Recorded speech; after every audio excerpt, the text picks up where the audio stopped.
Kashi news channel, सच है तो बोलेगा।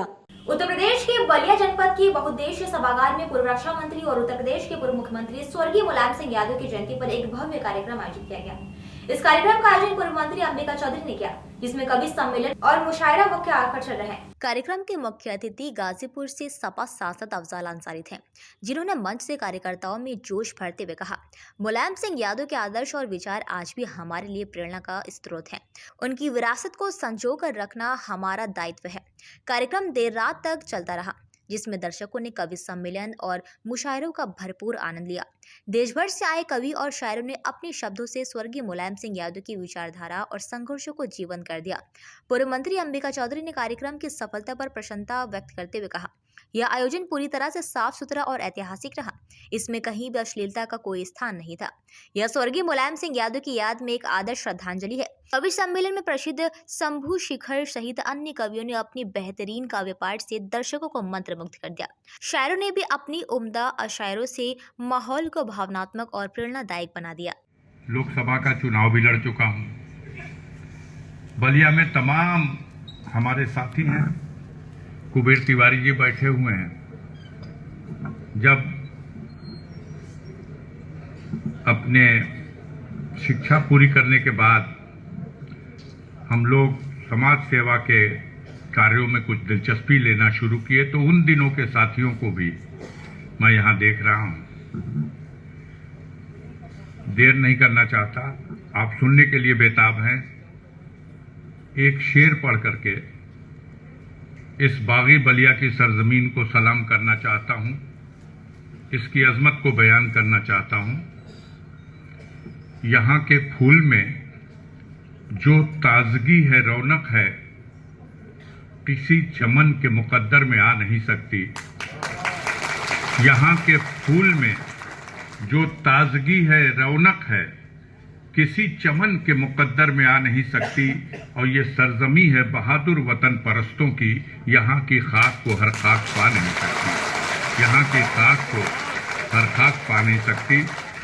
मैं बागी बलिया की धरती पर आयोजित इस कार्यक्रम के संयोजक महोदय से आपका आभार प्रकट करना चाहता हूँ। आपने मुझे बुलाया, मुझे इज्जत बख्शी और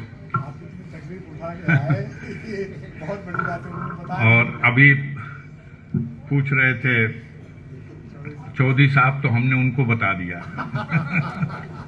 पूछे कि नहीं, रिजवी साहब ने पूछा था, तो मैंने चौधरी साहब को बता दिया।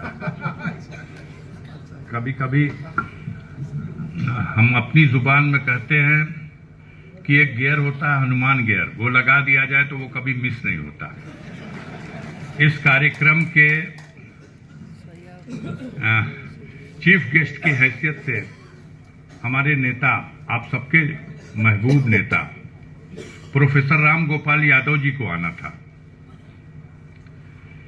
लेकिन पार्लियामेंट का सेशन शुरू हो गया और कुछ ऐसे माहौल पैदा हो गए जिसकी वजह से प्रोफेसर राम गोपाल यादव जी ने फिर मुझे आदेश किया कि आपको उस कार्यक्रम में जाना है।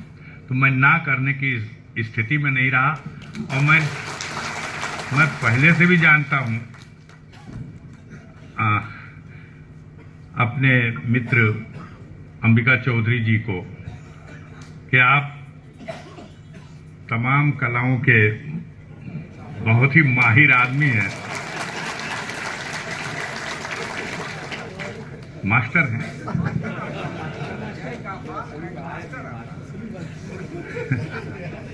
तो सब मिला करके आपके बीच में आने और आप सबसे मिलने का ये मौका दिया इन्होंने, जो इज्जत बख्शी गई, उसके लिए मैं बेहद शुक्रगुजार हूं। और इस मुशायरे का शुभारंभ हो चुका है, इसको आगे बढ़ाइए। इन्हीं बातों के साथ आप सबका तहे दिल से शुक्रिया अदा करता हूं, धन्यवाद देता हूं।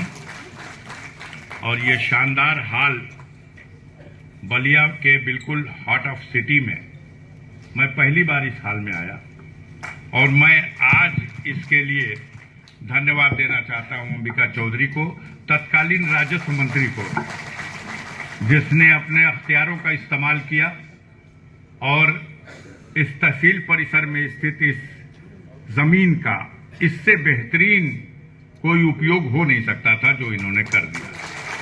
कम से कम हमारे गाजीपुर जिले में तो मैं महसूस कर रहा हूं कि ऐसा कोई मुख्यालय पे कोई हाल नहीं है। इसको देख करके मुझे अपने यहाँ की याद सताने लगी। मैं आपको आज धन्यवाद देता हूं, बधाई देता हूं और इन्हीं बातों के साथ ये किस तरीके का प्रोग्राम था, थोड़ा बताइए इसके बारे में। भाई हम लोग तो रोज प्रोग्रामों में रहते हैं। किस तरह का प्रोग्राम था, मुझसे क्या कहलवाना है। नहीं, फिर भी। मैं सिर्फ ये कह सकता हूँ कि बलिया में आज जो इस गंगा सभागार में जो मुशायरा और कवि सम्मेलन हुआ है, इसने बलिया का जो साहित्य प्रेम है और जितने काव्य प्रेमी लोग बलिया में हैं और जितनी इज्जत करते हैं लोग कवियों और शायरों की, उसका एक नमूना मॉडल आज पेश हुआ है।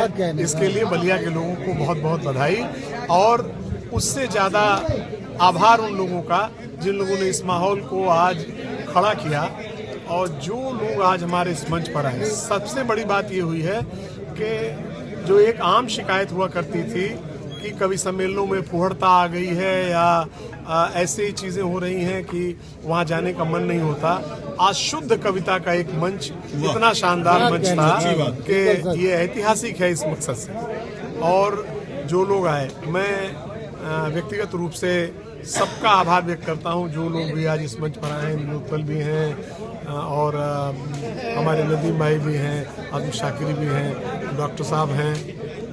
लेकिन इन सब लोगों को आज यहाँ इकट्ठा करने में सबसे बड़ा योगदान डॉक्टर सरिता शर्मा जी का है। उन्होंने हमारी प्रार्थना हमारे निवेदन पर और बाकी सारे लोगों से हमारा आग्रह पहुंचा करके और आप लोगों को एक इतना शानदार कार्यक्रम दिया है, उनका आभार। उदय प्रताप जी अपने स्वास्थ्य की इस प्रतिकूल परिस्थितियों में भी जिस तरह से आए हैं, उनका बहुत बहुत आभार। माननीय राम गोविंद चौधरी साहब शुरुआत से लेकर, बल्कि शुरुआत होने से 1 घंटा पहले से आकर के और आखिर तक जैसे उपस्थित रहे और हम सब लोगों का हौसला बढ़ाया है, इसलिए उनका भी बहुत बहुत आभार। रिजवी साहब और दूसरे तमाम हमारे साथी, सिर्फ राजनीतिक लोगों की बात नहीं है। एक और अच्छी बात ये हुई है कि प्रत्येक तबके के लोग आए, अध्यापक भी आए, अधिवक्ता भी आए, व्यापारी भी आए, शिक्षक भी आए और जितनी विधाओं में काम करने वाले लोग हैं। और पत्रकारों ने तो आज अद्भुत, उनका बार बार मंच से उल्लेख हुआ है कि कोई मुशायरा कवि सम्मेलन ऐसा नहीं हो जिसमें पत्रकार इतनी देर तक सब बैठे रहे हों। आप सब लोगों ने मिल करके हमारी भी हिम्मत बढ़ाई है, प्रतिष्ठा भी बढ़ाई है और बलिया के आबरू को ऊंचा किया है। आप सबका बहुत बहुत आभार। आपने यहाँ पे थोड़ा सा हम लोग ऐसे क्योंकि ये लाइट, मैं पिछले 1.5 साल में आधा दर्जन बार बलिया आ चुका हूँ, लेकिन आज के बाद मैं पिछले सभी कार्यक्रम भूल जाऊंगा और ये कार्यक्रम मुझे हमेशा याद रहेगा। श्रोताओं को कितना याद रहा ये बहुत महत्वपूर्ण नहीं है। हम लोग रोज कार्यक्रम करते हैं और रोज जो है हमारी स्मृति से चीजें निकल जाती है। हमें ये कार्यक्रम कितना याद रहेगा ये बहुत महत्वपूर्ण है। आप यकीन मानिए कि मैं हो सकता है कि इससे ज्यादा अच्छे और बड़े कार्यक्रमों में यहाँ पर आऊँ, लेकिन आज जो एक श्रोताओं का पूरा खचाखच भरा हुआ हॉल और नेताजी के प्रति लोगों के मन में जो प्रेम देखा और खासकर हमारे चौधरी साहब के प्रति जो लोगों ने एक उत्साह दिखाया, और एक ऐसे व्यक्ति, मैं आप अगर रिकॉर्डिंग देखेंगे तो श्रोता जो बीच में जा रहे थे उनको पकड़ पकड़ के कविता सुना रहे थे कि बैठो कविता सुनो। ऐसे नहीं है तो एक आध लोग ने उठने का कोशिश भी किया तो उनको जबरदस्ती बैठाकर कविता सुनाने वाले अगर कोई जनप्रतिनिधि आपके क्षेत्र में हैं तो यकीन मानिए कि वो जबरदस्ती आपके भीतर में संवेदनाओं को पैदा भी कर सकते हैं। आजकल सब काम जबरदस्ती तरीके से किया जाता है, लेकिन बलिया वालों ने बड़ा जबरदस्त कार्यक्रम किया। इसके लिए मैं बहुत बहुत आभार देता हूँ, धन्यवाद देता हूँ। और मेरी आंखों में एक सपना ऐसी तैरने लगा कि काश मैं इस तरह के कार्यक्रम बिहार में भी आयोजित करवा सकूं या हो सके ऐसा होते हुए देखूं। मैं बहुत बहुत धन्यवाद करता हूं यहाँ पर मुझे आमंत्रित करने के लिए। पूर्वांचल की खबरों से जुड़े रहने के लिए आज ही सब्सक्राइब करें हमारा YouTube चैनल डनकाशी, और हाँ, लेटेस्ट अपडेट्स के लिए बेल आइकन को प्रेस करना ना भूलें। और आपके पास है कोई जानकारी या है कोई सूचना तो हमारे दिए गए नंबर पर आप हमसे संपर्क कर सकते हैं।